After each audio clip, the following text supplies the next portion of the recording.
আসসালামু আলাইকুম, স্বাগতম জানাচ্ছি বিবিসি নিউজ আন্তর্জাতিক সংবাদে। শুরুতেই সংবাদ শিরোনাম, এরপর বিস্তারিত। সংঘাতের শঙ্কার মধ্যেই যুক্তরাষ্ট্রের সাথে আলোচনায় বসছে ইরান। পাকিস্তানে মসজিদে বিস্ফোরণে নিহত ১৫। পাকিস্তানে মসজিদে বিস্ফোরণে নিহত বেড়ে ৩১, আহত ১৫০ শতাধিক। উত্তর কোরিয়ায় মানবিক সহায়তা প্রকল্পে নিষেধাজ্ঞার ক্ষেত্রে ছাড় দেবে জাতিসংঘ। দর্শক, এতক্ষণ শুনছিলেন সংবাদ শিরোনাম। এখন বিস্তারিত। আপনি যদি ইসরায়েলের ধ্বংস চান এবং মুসলিমদের পাশে থাকেন, তাহলে ভিডিওতে লাইক করে চ্যানেলটি অবশ্যই সাবস্ক্রাইব করে দিবেন এবং আপনার মূল্যবান মতামত অবশ্যই কমেন্টে লিখে জানিয়ে দিবেন। এখন বিস্তারিত। সংঘাতের শঙ্কার মধ্যে যুক্তরাষ্ট্রের সাথে আলোচনায় বসছে ইরান।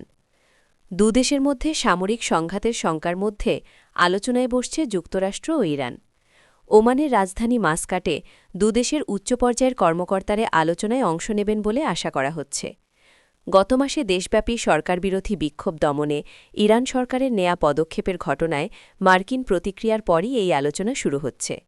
যদিও বৈঠকের স্থান ও এর পরিধি নিয়ে অনিশ্চয়তা তৈরি হওয়ায় আলোচনা পণ্ড হওয়ার পরিস্থিতিও তৈরি হয়েছিল। উত্তেজনা কমাতে আঞ্চলিক মধ্যস্থতাকারীদের কূটনৈতিক প্রচেষ্টার অংশ হিসেবেই দেখা হচ্ছে এই আলোচনাকে। উভয় দেশ এখনও বিপরীতমুখী অবস্থানে থাকলেও আশা করা হচ্ছে যদি আলোচনা সফল হয় তাহলে একটি কাঠামো তৈরি হতে পারে। যদিও ইরানের পারমাণবিক কর্মসূচি স্থগিত করা এবং সমৃদ্ধ ইউরেনিয়ামের মজুদ হ্রাস করার দাবি জানিয়েছে যুক্তরাষ্ট্র।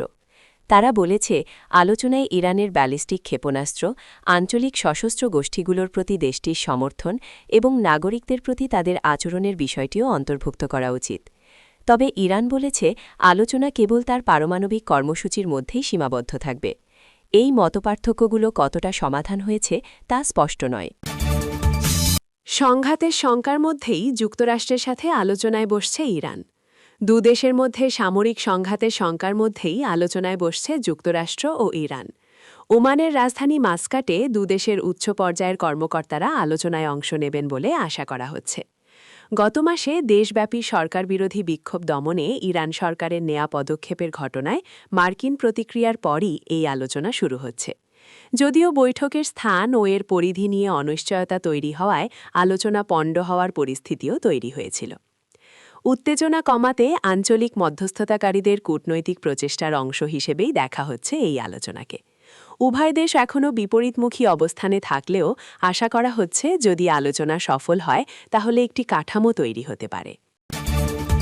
পাকিস্তানে মসজিদে বিস্ফোরণে নিহত বেড়ে ৩১, আহত ১৫০ শতাধিক।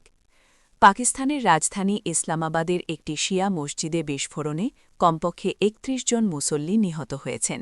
এ ঘটনায় আহত হয়েছেন ১৫০ শতাধিক। শুক্রবার ৬ ফেব্রুয়ারি জুমার নামাজের সময় দক্ষিণ পূর্ব ইসলামাবাদের তারালাই কালান এলাকার খাদিজাতুল কুবরা মসজিদে বিস্ফোরণটি ঘটে।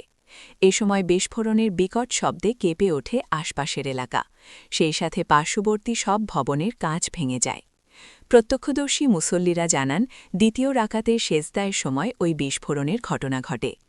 এক ব্যক্তি মসজিদে প্রবেশ করতে চাইলে নিরাপত্তা কর্মীরা তাকে বাধা দেন। এরপর ওই ব্যক্তি গুলি চালালে নিরাপত্তা কর্মীরা পাল্টা গুলি চালান। এরপর বোমা হামলাকারী ব্যক্তি নিজেকে উড়িয়ে দেন, আর তাতেই ওই বিস্ফোরণের ঘটনা ঘটে। বিস্ফোরণের সাথে জড়িত ওই ব্যক্তিকে ফিতনা আল খাওয়ারিজের সদস্য হিসেবে প্রাথমিকভাবে চিহ্নিত করা হয়। রাষ্ট্রীয়ভাবে পাকিস্তান সরকার নিষিদ্ধ সংগঠন তেহরিকি তালেবান পাকিস্তানকে টিটিপিকে বোঝাতে ফিতনা আল খাওয়ারিজ শব্দ ব্যবহার করে। তবে স্থানীয় সংবাদ মাধ্যম ডন জানিয়েছে ইসলামাবাদ পুলিশের মুখপাত্র তাকি জাওয়াদ বলেছেন বিস্ফোরণের কারণ এখনও নির্ধারণ করা হয়নি। ঘটনার পর ইসলামাবাদ প্রশাসন এক বিবৃতিতে জানিয়েছে উদ্ধারকারী দল বিস্ফোরণস্থলে পৌঁছানোর পর ১৬৯ জনকে হাসপাতালে পাঠানো হয়েছে। উত্তর কোরিয়ায় মানবিক সহায়তা প্রকল্পে নিষেধাক্ষেত্রে ছাড় দেবে জাতিসংঘ। উত্তর কোরিয়ায় মানবিক সহায়তা প্রকল্পে নিষেধাক্ষেত্রে ছাড় দেওয়ার সিদ্ধান্ত নিতে যাচ্ছে জাতিসংঘ নিরাপত্তা পরিষদের নিষেধা কমিটি।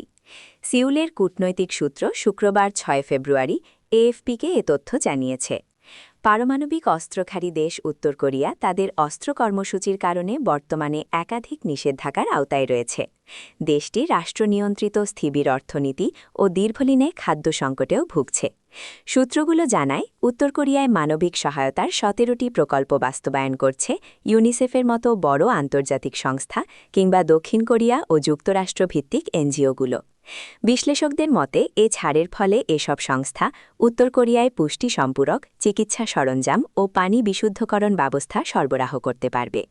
দক্ষিণ কোরিয়ার পররাষ্ট্র মন্ত্রণালয়ের এক কর্মকর্তা বলেন, রাজনীতি বিবেচনা না করে উত্তর কোরিয়ায় মানবিক সহায়তা পৌঁছাতে দীর্ঘদিন প্রচেষ্টা চালিয়ে যাচ্ছে। তিনি আরও বলেন, কোরীয় উপদ্বীপে শান্তিপূর্ণ সহ অবস্থানের জন্য আমাদের সরকারের উদ্যোগে উত্তর কোরিয়া ইতিবাচক সাড়া দেবে বলে আশা করি।